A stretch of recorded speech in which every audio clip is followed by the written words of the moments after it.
Bonjour les amis, j'espère que vous allez bien et bienvenue aujourd'hui dans cette nouvelle vidéo, une nouvelle analyse de cours de FLE, mais cette fois-ci, on va pas analyser du cours débutant ou du cours intermédiaire comme on a déjà fait, on va analyser un cours de niveau avancé, B2, C1, avec un élève espagnol. Comme vous pouvez le voir ici, je l'ai représenté par Carlos, parce qu'il avait un petit côté Carlos, je sais pas, il me faisait penser cet élève à Carlos, voilà, je l'ai eu pendant assez longtemps, un an et plus, je me rappelais. Il s'appelait Ignacio, un mec hyper sympa. Et voilà, donc si vous dites, vous savez pas trop comment enseigner au niveau avancé, vous savez, vous avez pas trop de ressources, parce que bah voilà, niveau avancé, souvent on discute beaucoup, mais on sait pas trop comment on peut enseigner la CO, la CE, la grammaire, etc. Je vais montrer une ressource que j'ai utilisée assez longtemps avec les élèves niveau avancé qui plaisait bien, un tout petit peu littéraire, mais sur la culture française. Et ce qui est intéressant avec ce cours, c'est qu'on a utilisé Alter Ego 5. Voilà, on a utilisé un manuel pour le niveau avancé, ce qui peut se faire vraiment plutôt bien en réalité. Donc on va voir un peu ce que ça donne dans ce cours. Voilà, donc si vous êtes curieux sur le niveau avancé, sur comment enseigner niveau B2C1, cette vidéo est faite pour vous, avec l'élève donc Carlos Ignacio. On va voir un petit peu dans un instant ce que ça donne. Avant de commencer cette vidéo, n'hésitez pas à profiter de la promo de la semaine, celle du Starter Pack. Ça expire dans 48 heures. Il y a 800 € offerts sur ce kit complet pour se lancer comme prof de FLE en 2024. Et donc, on a une formation qui s'appelle Vivre du FLE en 14 jours pour trouver ses 14 premiers élèves en 14 jours. Créer son site web FLE pour avoir son propre personal branding, sa propre marque et gagner en professionnalisme, mais également deux formations pour gagner jusqu'à 450 heures de préparation, les 100 cours de FLE préparés et les 50 cours de FLE préparés. Donc c'est vraiment le pack qu'il vous faut pour vous lancer depuis zéro, pour à la fois trouver des élèves, avoir votre marque et en plus gagner du temps pour ne pas avoir à préparer les cours. Et si vous êtes intéressé, c'est valable encore pendant 48 heures, j'ai dit à 800 € offerts. Profitez-en, c'est le premier lien dans la description. Allez, c'est parti. On va regarder en entier donc ce cours B2C1. On va analyser, bien sûr, j'ai certainement fait des erreurs, des choses un peu mieux, un peu moins bien. On y va, c'est parti. C'est parti. Okay. Alors, voici, donc voilà, observe donc le document de gauche. Alors d'abord, quel est le titre de la leçon? Bon, je précise ici qu'on a l'impression que ça commence de manière assez brutale. Bon, déjà, je connais très bien l'apprenant, on en a énormément parlé, tout ça, je le connaissais extrêmement bien. Et en fait, je commence à enregistrer plus tard. En fait, je dis pas dès que je lance l'apprenant, dès qu'il rejoint le Zoom, hop, ça enregistre. Non, bien sûr, je lui propose de faire une leçon qui est enregistrée, etc. Il y a le consentement de l'apprenant. Donc là, je vous ai souvent dit, ne commencez pas dans la gueule du loup. Là, on commence, c'est parce qu'on a déjà parlé avant. Et il y a eu voilà, 10, 15, 20 minutes de conversation, je ne me rappelle plus. Et puis là, je me suis dit, tiens, on va faire une petite leçon enregistrée. Et bien sûr, il a mon accord pour faire ça. Enfin, il m'a donné son accord. Le titre, c'était hier.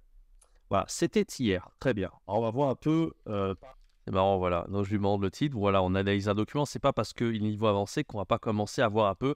Le but, c'est pas juste de lui dire, voilà, tu sais lire, c'était hier. Parce qu'en plus, voilà, c'était hier. On peut faire la liaison. Mais c'est surtout pour qu'il ait le contexte en plus, qu'il comprenne un peu la leçon, de quoi ça parle, de quoi on va parler. Et voilà, on va un peu décortiquer le document comme je fais à tous les niveaux. Hein. C'est pas parce qu'il est niveau avancé qu'on va pas analyser le document et voir le titre et voir de quoi ça parle avant de commencer.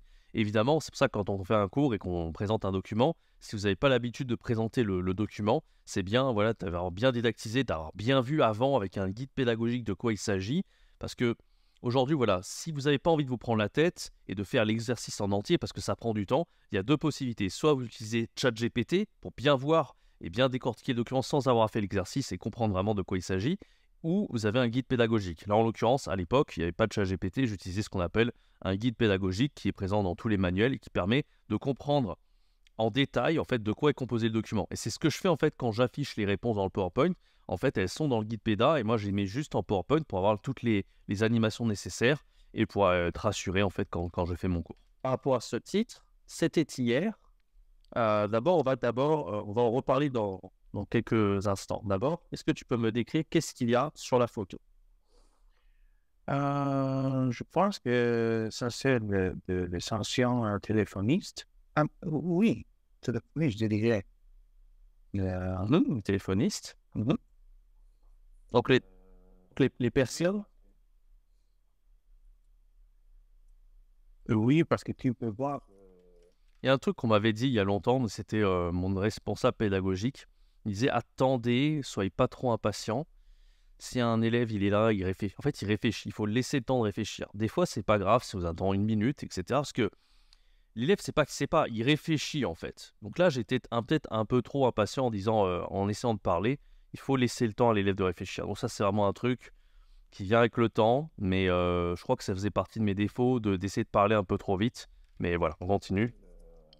L'équipement que j'utilise pour faire les connexions téléphoniques, je pense. Il y a aussi comme ce que c'est dit en français, la machine pour écrire. Non, c'est ça, exactement. Là, t'as dit les mots les plus importants. T'as dit, donc, alors là, tu as dit téléphoniste, c'est exactement ça. Ce qui est bien avec ce genre d'apprenant, quand ils ont en l'occurrence, il est espagnol, c'est que l'espagnol, c'est une langue maternelle qui est très, très, très proche du français. Et donc, quand il ne sait pas les mots, il va broder, il va improviser, il va se dire, bon, je vais dire ces mots-là, je ne sais pas si c'est les vrais mots, mais en tout cas, en espagnol, c'est ce qui m'a... Enfin, comme c'est tellement proche de l'espagnol, il va essayer de le dire comme il le sent, il va pas être sûr de lui, et souvent, il tombe juste. Donc ça, c'est ça qui est cool avec ce type d'apprenant, c'est que même quand il connaît pas les mots, en général, il va viser assez juste et il va avoir les bonnes références. Et il y a aussi une grande téléphone ancien. C'est ça. Donc là, une personne qui utilise, donc c'est à l'époque, c'est très ancien, c'était pas automatique pour téléphoner. Donc les personnes, en fait, qui aident à transmettre le message, ce sont, comme tu as dit, les téléphonistes. C'est vrai. Un téléphoniste ou une téléphoniste. Et on a aussi donc... voilà, donc au niveau là, de la façon, donc, même si les B2, C1, j'essaie quand même d'appuyer sur les mots, j'essaie de parler relativement lentement. Je peux un peu accélérer le débit, parce qu'il a quand même un meilleur niveau. Et en plus, il est... Enfin, là, vous voyez, en fait, quand on a un élève avancé et en plus espagnol, on peut se permettre un petit peu de parler un peu plus vite. Et même, c'est même conseillé, parce qu'il n'a pas de difficulté de compréhension.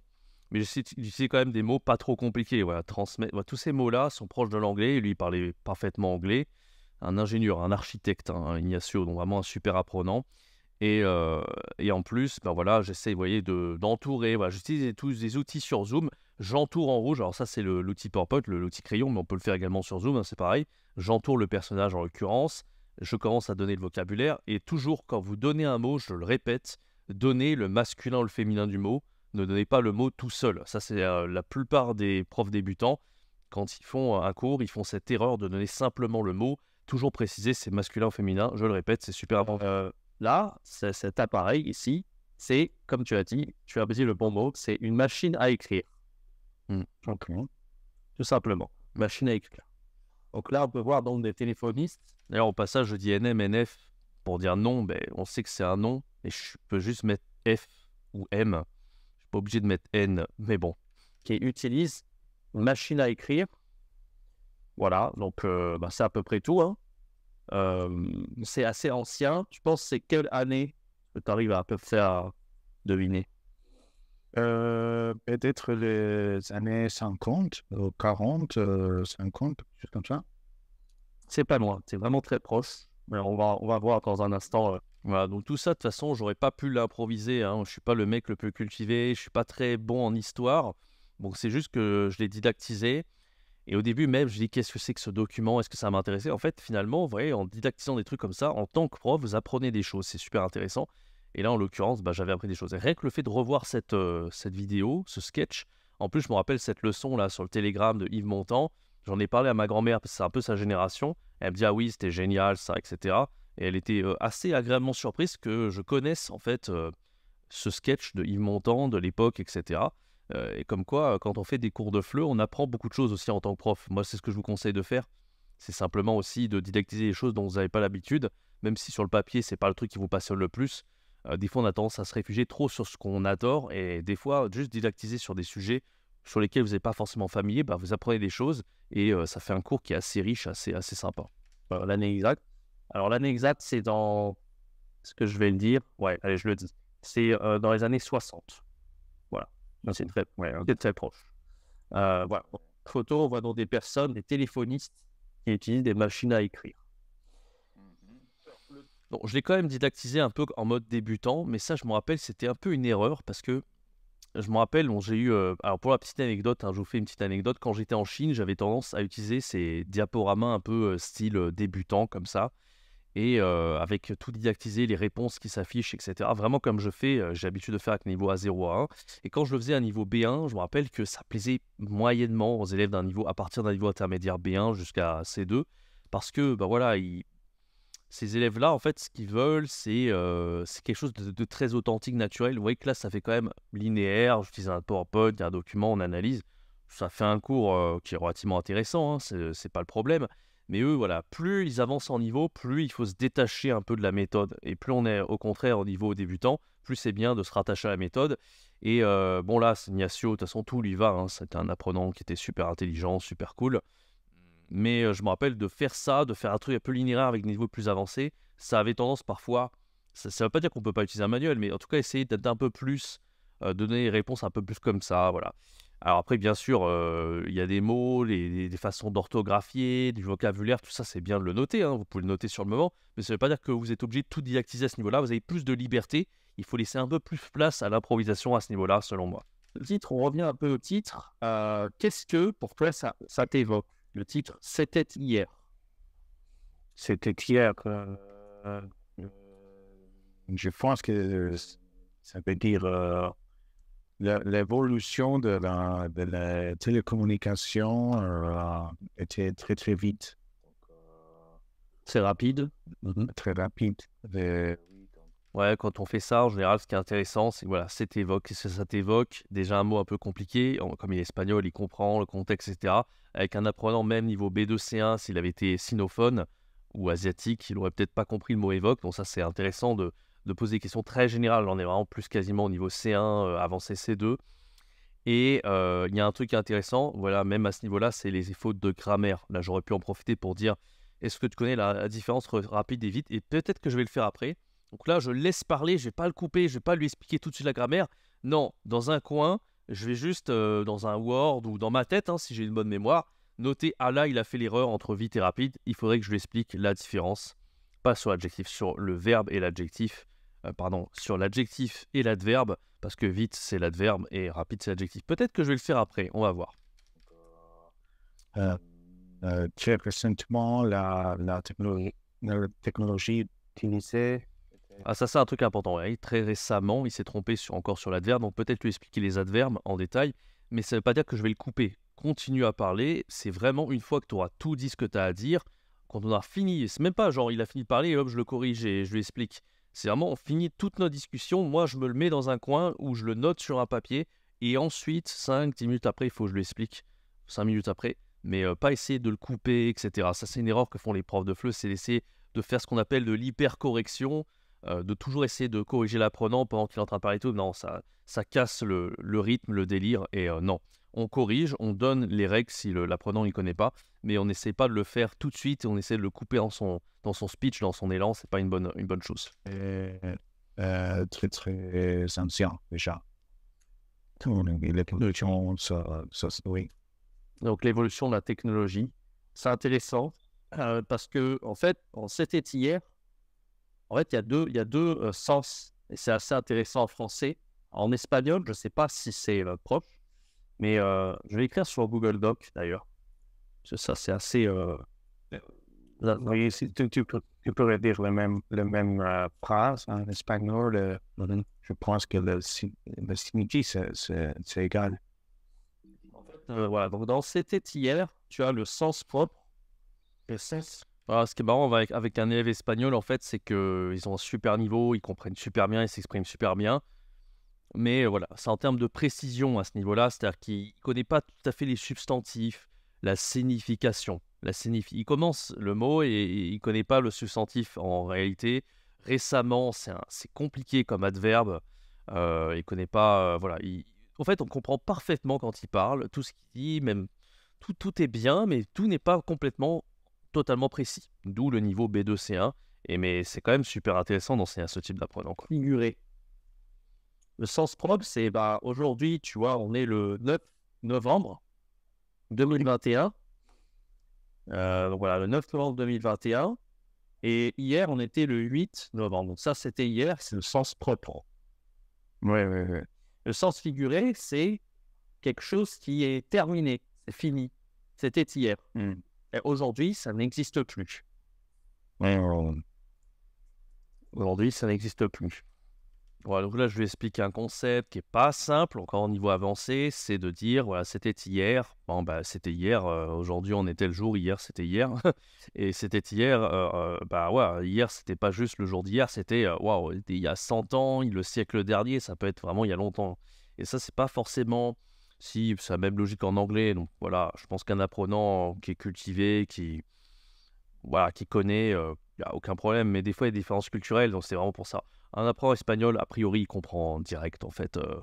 Mais c'est pas une mauvaise idée de le préciser ici, parce que souvent, les apprenants, des fois, n'ont pas les mêmes références à ce niveau-là. Dans leur langue, ça marche pas pareil, donc c'est pour voir si, dans sa langue maternelle, vu qu'en plus, je parle pas espagnol, moi, c'est pour voir si ça fonctionne de la même manière dans sa langue maternelle. Très souvent, quand vous expliquez des concepts, vous voyez des mots, de lexique ou de grammaire, essayez de voir un peu dans la langue de l'apprenant, est-ce que ça marche de la même façon ou pas. Ça, c'est un truc qui vraiment intéressait de fou les apprenants, c'était de leur dire, est-ce que dans ta langue maternelle, en espagnol ou en allemand, ou ce que tu veux, est-ce que ça marche de pareil? Et si ça marche pas de la même façon, essayez de voir un peu, établir la différence, faire écrire même, vous pouvez faire écrire la phrase tout simplement et voir un peu la différence. Pour vous, ça vous apprend quelque chose dans la langue, hein, peut-être que vous connaissez pas. Et l'apprenant, ça montre aussi que vous vous intéressez à lui. Quelque chose qu'on pourrait faire là. Je ne sais pas si je vais demander en espagnol, est-ce qu'on dit de la même manière, mais c'est quelque chose que je fais hyper souvent, que ce soit pour les expressions imagées, pour le vocabulaire et la grammaire.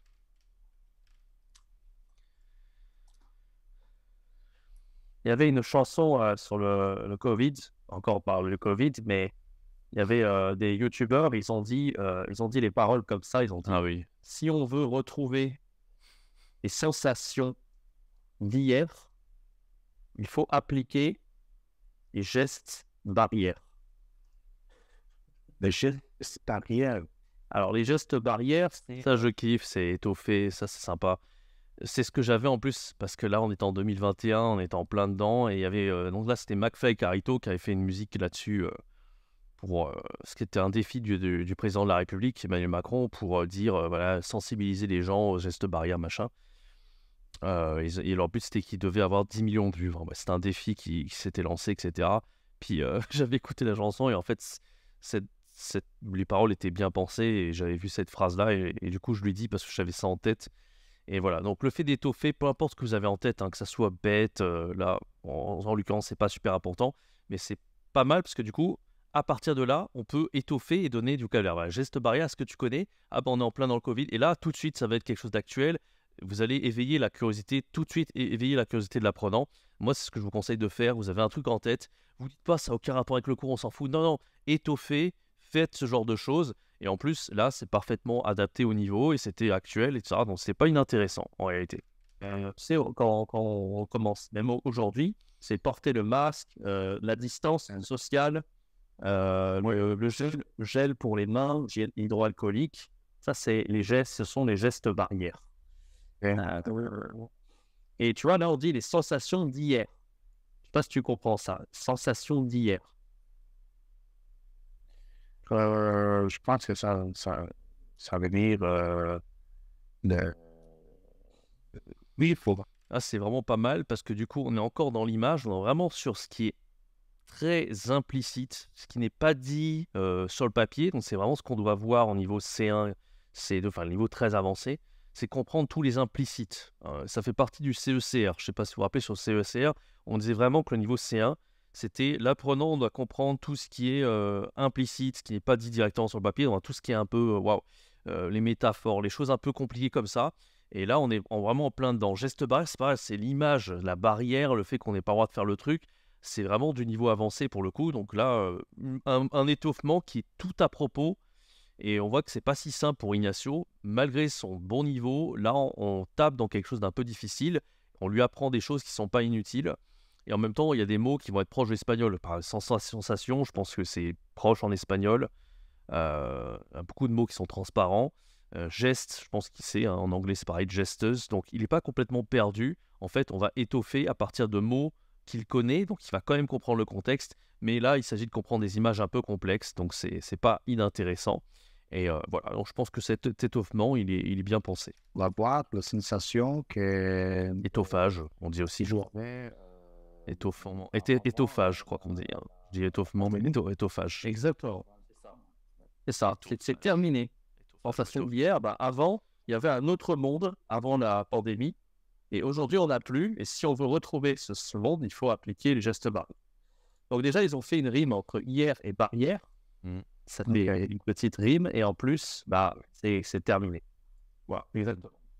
Voilà. Il a quand même bien compris. Hein. Et c'est pas mal parce qu'encore une fois, on est dans les rimes, le côté un peu... ça, c'est des trucs un peu littéraires, quand il y a des rimes, des images, des métaphores. Et justement, le cours, il porte là-dessus. On est sur quelque chose d'assez ancien, sur le sketch d'Yves Montand. Donc, on est en plein dans le contexte un peu littéraire, justement. Donc, c'est ça qui est intéressant. C'est qu'on n'est pas décousu. On parle pas on parle peut-être d'un truc qui n'a rien à voir, mais on reste dans le contexte de quelque chose d'un peu complexe, d'un peu littéraire. Hier, c'est fini. Les machines à écrire, on n'utilise plus. Ok, allez, on va écouter un audio. Est-ce que tu peux lire les 3 premières questions? Oui. Écoutez le document et répondez. Dites qui parle et expliquez la situation. À votre avis, à quelle époque la scène se déroule-t-elle? Donnez les indices qui justifient votre réponse. Qualifiez le ton de l'homme et celui de la femme au cours de cet échange. Un truc que je voulais dire, c'est que là, vous voyez, dans la deuxième question, à quelle époque la scène se déroule? On a déjà parlé de ça, on a déjà dit que c'était les années 60, et vous dites, ouais, je veux pas spoiler, peut-être que vous dites ça, vous dites, on va répondre à la question pendant que la question est posée et pas avant. Et vous l'avez dit, non, je peux le dire. Je sais pas si vous vous rappelez, j'avais dit, est-ce que je lui parle de l'époque ou est-ce qu'on le verra après? Et en fait, finalement, on le dit, on le spoil avant de voir la question officiellement.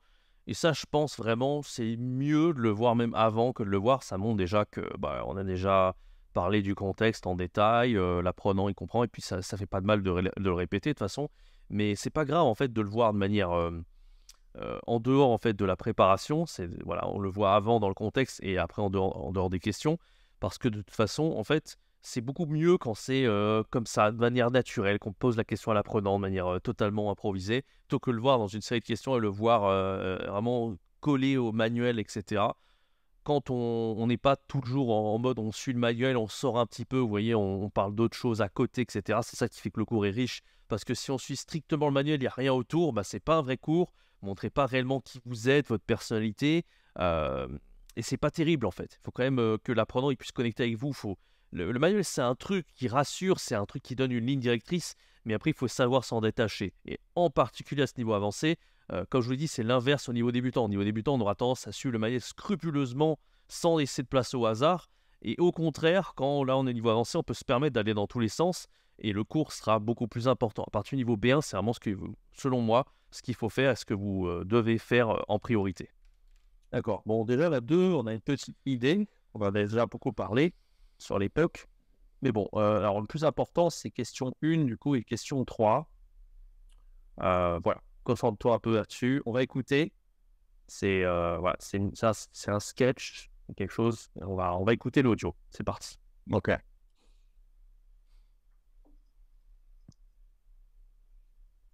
On y va. Dossier 1, page 14. Activité 1.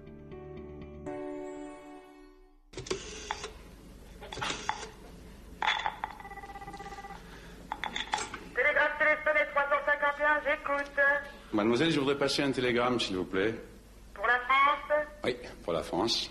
Quel numéro êtes-vous? Odéon 2745. 45. Adressé à Mademoiselle Colette Mercier. Colette Mercier, Marcel Eugène Raoul, Célestin Irma Eugène Raoul. Oui. Adresse? 23 Square Lamartine, Besançon. Département? Le Doubs, je crois. Besançon Doubs. Eh oui, c'est le Doubs. Le texte? Mon chéri. Alors, je fais une pause rapidement ici. Donc là, vous l'aurez compris, encore une fois, je le répète, si vous n'avez pas vu les vidéos précédentes, quand on m'a déjà posé la question, quand on fait une CO, comment on le fait en ligne? Tout simplement, moi, ce que je fais, c'est j'enlève mes écouteurs, je joue l'audio sur mon Mac, et il entend en fait le son directement. Faut pas envoyer avant l'apprenant et lui faire écouter et lui dire ah écoute avant. Il faut que ça soit pendant, comme si on était en présentiel, on avait des enceintes et on mettait l'audio comme ça. Il faut que ça soit sur le moment parce que on est là-dedans quoi.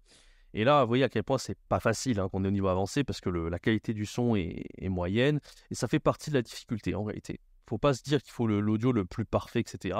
Quand il y en a une qualité un peu moyenne comme ça, c'est un peu à l'époque, c'est un peu vintage, en plus c'est au téléphone.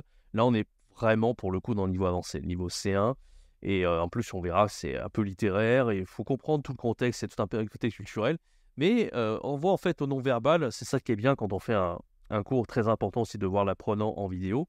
Quand on regarde Ignacio ici, on voit qu'il rigole, il comprend quand même un petit peu le contexte, il comprend de quoi ça parle. Et on a les rires derrière, on comprend que c'est un truc humoristique. Donc allez, continue, c'est parti. Comment? Mon chéri. Mon chéri ou ma chérie? Non, mon chéri. Ah, mon chéri. Comme une entête de lettres alors. Oui, si vous voulez. Mon chéri. Mon chéri deux fois. Non, une fois, mademoiselle. Ensuite, J'entends le vent, je t'aime.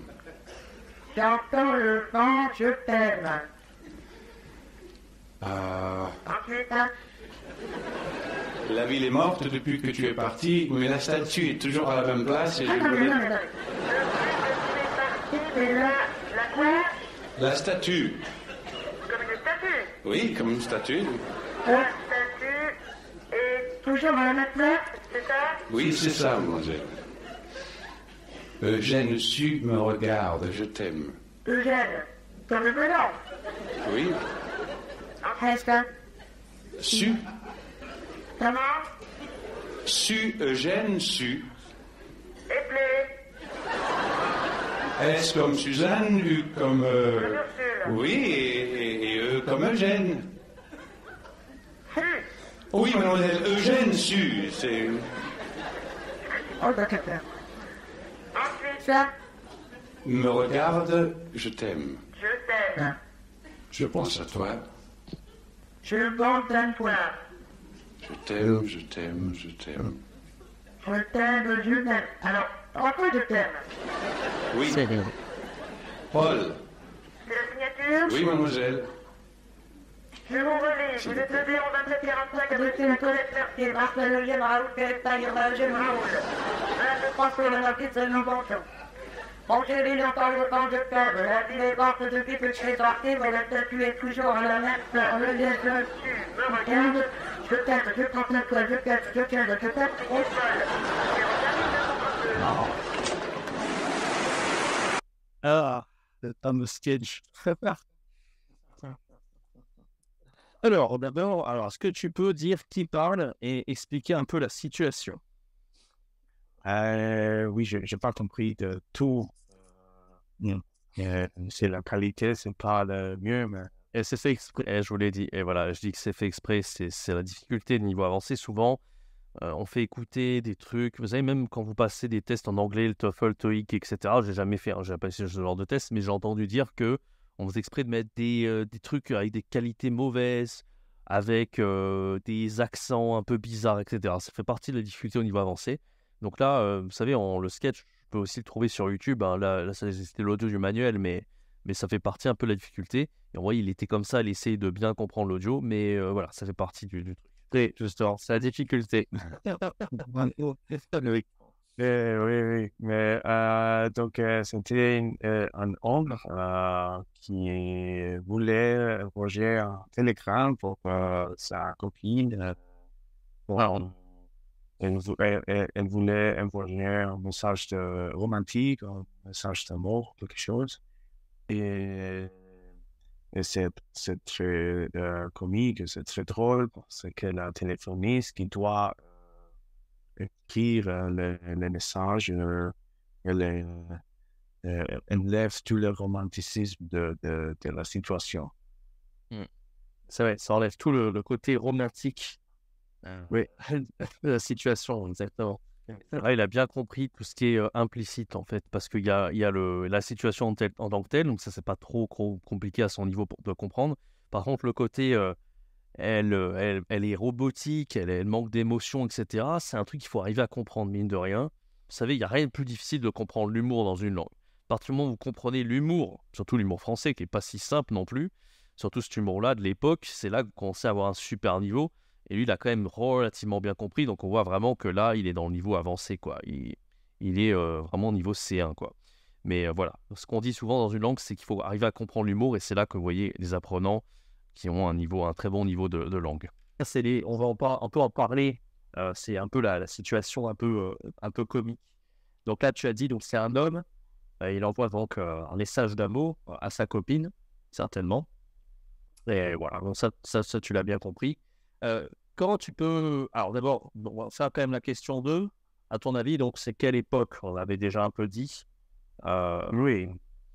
On avait dit, ça c'est les années 60. Est-ce que tu as entendu quelque chose qui peut nous permettre de dire que c'est les années 60?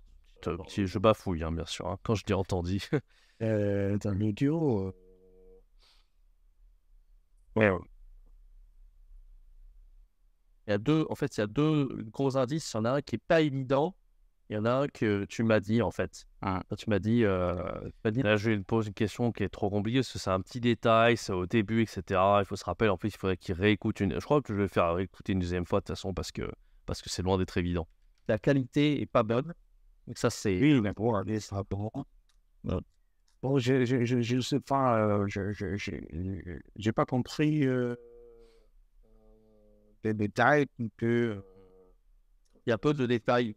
Un détail au tout début. Alors, on va faire la question 1 déjà. Donc, la question 1, c'est un télégramme romantique que l'homme envoie à la femme qu'il aime. Ça, on l'a déjà dit.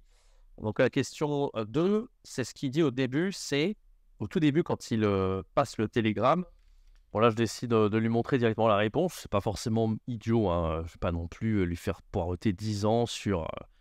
En fait, les années 60, on en a déjà parlé un petit peu avant, comme je vous l'ai dit.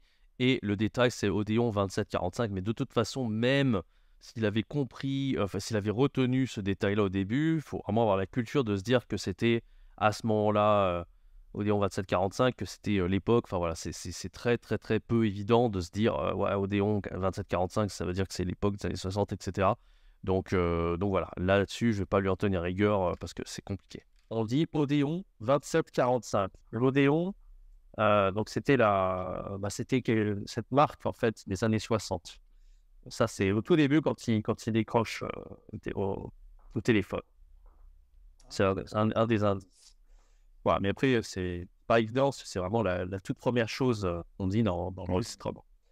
Alors au niveau du ton, comment tu peux qualifier le ton de l'homme et celui de la femme? Oui, en fait, dans les questions, c'est questions de compréhension assez poussées, des trucs un peu littéraires, des expressions. Et là, en plus, on est dans le ton. Donc pourquoi c'est une question qui est difficile? C'est pas que difficile de comprendre le ton, c'est plus compliqué en fait de trouver les bons adjectifs. Et ensuite, c'est fait exprès de poser cette question-là, parce qu'après, on va voir les adjectifs en détail, des adjectifs qu'il connaît certainement, qui sont proches de l'espagnol, et d'autres qu'il ne connaît absolument pas, un peu littéraires. Donc c'est justement pour ça qu'on pose ce genre de questions, c'est pour enrichir son vocabulaire par la suite. Et voir s'il en connaît certains, et s'il n'en connaît pas, lui faire apprendre de nouveaux mots, tout simplement. Oui, l'homme, à quelques points, il est un peu étonné, parce que le ton de la téléphoniste est complètement aseptique, froid, voilà, presque comme un robot. Exactement. Exactement. Exactement ça, et c'est exactement, presque comme un robot, c'est exactement, je crois, qu'ils disent dans le guide pédagogique. Donc là, vraiment un apprenant qui est, encore une fois, super intelligent, super fort. Et c'est pour ça que je vous dis, enseigner en ligne, hein. Si vous voulez avoir ce genre d'apprenant super sympa, super intelligent, moi, je ne fais que me régaler, en fait, en ligne avec ce genre d'apprenant. Et depuis 2020, c'est le bonheur, quoi. Donc, allez-y, foncez, hein, le pack, le starter pack pour vous lancer depuis zéro, trouver ce genre d'élèves et enseigner et kiffer, quoi. Lui, alors, l'homme, il est comment? L'antagoniste, tu l'as bien décrite, et l'homme, il est plutôt comment, lui, là? L'homme, c'est un peu plus passionné, passionné, oui, effectivement. C'est ça. Oui. Et elle c'est complètement le contraire de l'homme. Oui, là, qui est assez humoristique. C'est que lui, il est vraiment amoureux. On pourrait dire même, il est Ah oui, donc ça, on l'a déjà dit. Donc l'homme, il est plutôt amoureux ou ému. Voilà, donc, ouais, on voit que je connais ma didactisation, que j'ai déjà fait ce cours, ou au moins, du moins que, bon là je cache un peu le texte, hein, vous voyez, mais on voit quand même que voilà, je connais, je sais à quel moment j'ai didactisé telle ou telle chose. Des fois, j'oublie un peu à quel moment viennent des animations, etc. Mais c'est pas grave, voilà. Ah oui, on l'a déjà fait, hop, je passe, j'ai une flèche de plus, et là j'arrive. Bien maîtriser en fait ce que vous préparez, évidemment, hein, parce que si vous venez de préparer le cours, bah, bien sûr, vous savez à quel moment sont les choses. Mais si vous avez didactisé ce cours il y a des années, peut-être que vous avez oublié où se situe telle ou telle animation. C'est pas grave, juste, il faut montrer à l'apprenant que vous maîtrisez votre cours et que vous n'êtes pas déboussolé. Et voilà, s'il y a des petits moments, ah oui, on l'a déjà fait, voilà. Vous montrez en fait que vous êtes à l'aise avec ce que vous faites, tout simplement. Amoureux, ému et posé. Posé, ok. Alors, posé, ça veut dire qu'il est très calme dans sa façon de parler. Il parle lentement et de façon très calme. De toute façon, pour un élève espagnol, c'est facile pour lui après derrière de retenir les mots, mais c'est pas mal de lui apprendre du vocabulaire qu'il ne connaît pas. Voilà, posé, il y a des chances qu'il ne connaissait pas, ou du moins qu'il n'utilisait pas ces mots-là. Donc ça, c'est intéressant de voir ensuite avec lui. Ouais. Lent et calme. Alors que la téléphoniste, elle est complètement... déjà, elle est professionnelle, c'était déjà bien, mais complètement insensible à l'émotion de l'homme. Il n'y a aucune émotion de côté de la téléphoniste. Elle est aussi très professionnelle et rigoureuse. Ah oui. Ouais, il a dit un peu comme un robot, vous voyez, il s'exprime de manière très à l'aise à l'oral, il dit les vrais mots, mais après, voilà, quand on voit plus précisément les mots, là, on enrichit son vocabulaire, on fait on étoffe son vocabulaire, et en plus, c'est intéressant de le faire parce que souvent, vous voyez, insensible, c'est pas un truc que les apprenants maîtrisent. Ce mot-là, c'est un peu avancé comme adjectif, parce que, voilà, je crois que même en apprenant, alors je connais pas l'espagnol, mais à mon avis, c'est comme en anglais, il y a le côté un peu sensitive en anglais, donc je crois que c'est un peu comme ça qu'on dit en espagnol, on ne dit pas de cette manière-là. Donc c'est intéressant après de voir vraiment les mots. Et bien sûr, attention, professionnel E2LE, hein, voir un peu que c'est au féminin, rigoureuse, hein, rigoureux au masculin. Donc toujours aussi voir la version féminine des adjectifs, une fois qu'on a vu aussi le mot, l'adjectif au masculin. Rigoureuse parce qu'elle le fait répéter, mon chéri, une fois ou deux fois. Je t'aime 2 fois ou 3 fois. C'est très... c'est pas important, ça, pour le... Ce qui compte, c'est la poésie. Mais elle veut plutôt le côté... que ce soit très préconditionné. Une précision de message. Très robot, hein, tu as raison. Très robotique. On va voir un peu les adjectifs. Et tu vas me dire si ça caractérise ou pas l'homme ou la femme sur les adjectifs. Premier adjectif. Amoureux, c'est tout l'homme. Voilà, donc là, on les voit quand il dit je t'aime, je t'aime, je t'aime. Donc ça, c'est assez évident. Vas-y, deuxième adjectif. Empathique, c'est pour l'homme aussi. Alors oui, empathique, en tout cas, ouais. Alors empathique, c'est plus l'émotion.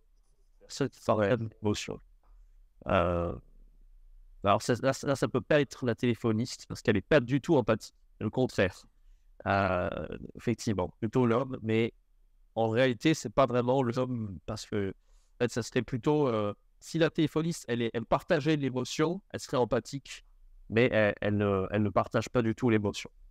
Donc, voilà. Ému, on l'a déjà dit. Quatrième adjectif. Entreprenante. Entreprenante. Ou entreprenant, voilà. Ça reste... Ça veut dire quoi?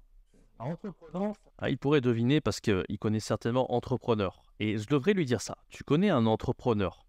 Un entrepreneur, c'est quelqu'un qui entreprend. Voilà, on peut commencer à prendre en fait la racine du mot et expliquer comme ça. Je ne sais pas si je l'ai fait ou si je vais donner directement la signification. On va voir. C'est un peu bizarre parce que là, la téléphoniste, pas vraiment entreprenante. Au contraire, parce qu'elle ne prend pas de décision sans que l'homme il lui dise l'information.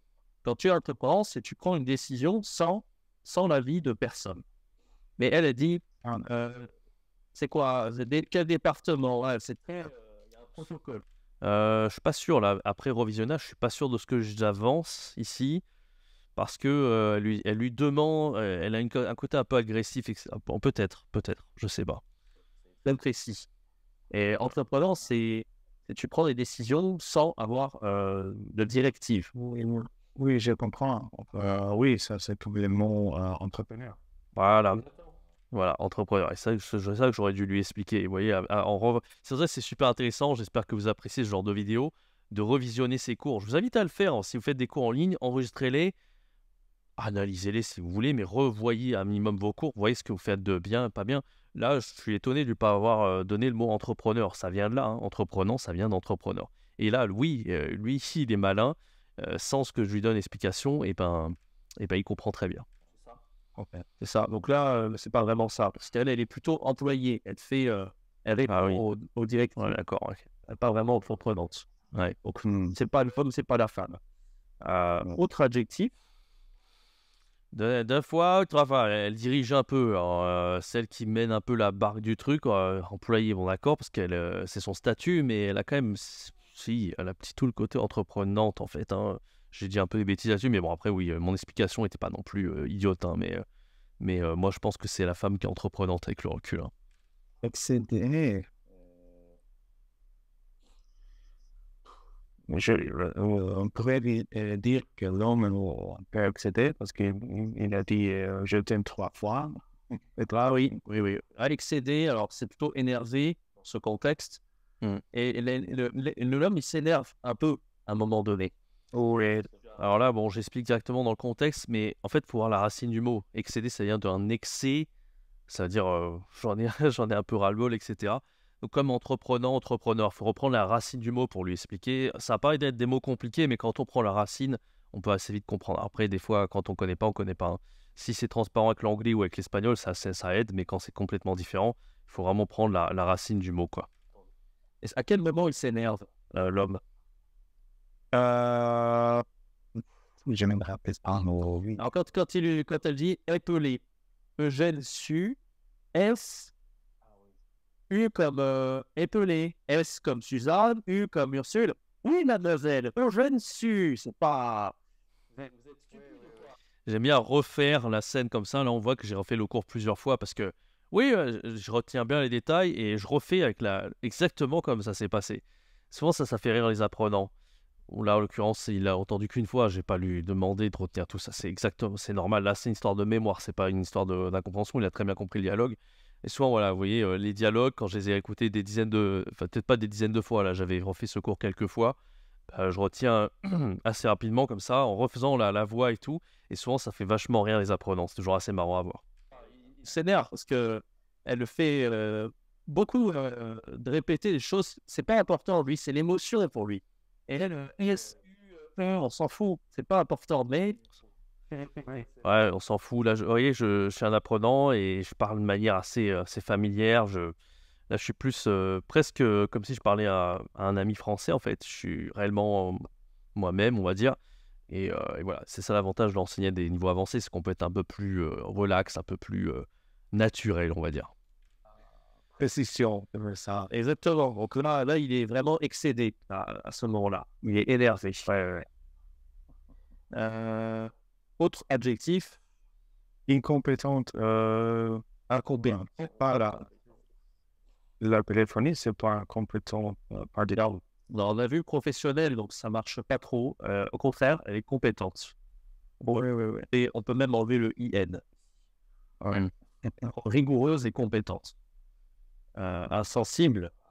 Insensible, oui. La téléphonie, c'est sûr. En fait, tout peut être mené à interprétation et c'est parce que incompétente, on peut dire elle est compétente parce qu'elle est rigoureuse et précise, mais en même temps, elle pourrait comprendre les implicites plus facilement et le gars pourrait éviter de s'énerver. Donc, encore une fois, là, c'est sujet à interprétation.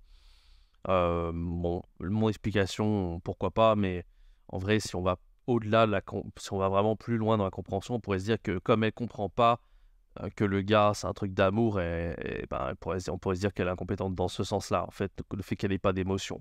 Mais encore une fois, voilà, il y a plusieurs interprétations. C'est comme entreprenant, on pourrait dire, ah, elle est là, elle veut demander de manière assez agressive, elle est entreprenante, etc. au contraire, on pourrait dire qu'elle n'est pas entreprenante parce qu'elle demande trop l'avis à la personne, elle ne prend pas de décision elle-même. Enfin, il y a plusieurs interprétations possibles des fois. Hostile. Hostile. Ouais. Hostile, hostile, c'est vraiment... Là, je passe un peu trop de temps, je trouve, sur cet exercice. On voit que l'apprenant, il est là, bon, on fait ensemble et tout, mais j'essaie trop d'être exhaustif, là. On a vu, c'est bon, on comprend le principe, allez, on passe à la suite, tu vois. Vous voyez, je passe un peu trop de temps là-dessus. Et d'ailleurs, j'ai envie de passer un peu. Bon, là, j'explique les adjectifs, vous avez compris le principe. Ensuite, la source comique, on a compris. Donc, on a vu à peu près. Et là, on voit le... Voilà, là, à partir de là, on voit la transcription. Bien sûr, toujours très important de voir la transcription avec l'apprenant. Et là, il comprend bien. Et je vais lire le dialogue avec l'apprenant. Et puis, bon, c'est un exercice. Et là, je lui montre sur Google Yves Montand. Je lui parle un peu de socioculturel. Je lui explique qui était Yves Montand. Le sketch, je lui donne quelques éléments socio-culturels. Voilà, on apprend quelques petites choses là-dessus. Voilà, je vais m'arrêter là. Je pense que vous avez compris un peu le principe d'enseigner au niveau avancé avec cet apprenant. Donc là, ce fameux apprenant Ignacio, hein, ce fameux Carlos, le gars qui, vous voyez un peu, il y a, je trouve, un petit air. Bon, il est un peu plus âgé, mon apprenant, que Carlos à cette époque-là. Mais en tout cas, voilà, j'espère que ça vous a plu, cette analyse de cours avec cette compréhension orale. N'hésitez pas, le Startup Pack, il est encore valable pendant 48 heures. C'est le premier lien dans la description pour 800 € offerts, 196 € le 996. Vous avez 4 formations pour gagner jusqu'à 450 heures de préparation. La formation pour trouver des élèves, donc ce type d'élèves, vous pouvez les trouver grâce à cette formation. Ça va vous aider vraiment à trouver ce type d'élèves géniaux et gagner en professionnalisme avec votre site internet. N'hésitez pas, premier lien en description. Quant à moi, je vous donne rendez-vous très bientôt pour une prochaine analyse, une prochaine vidéo sur la chaîne YouTube. C'était Jérémy. Ciao, bye bye.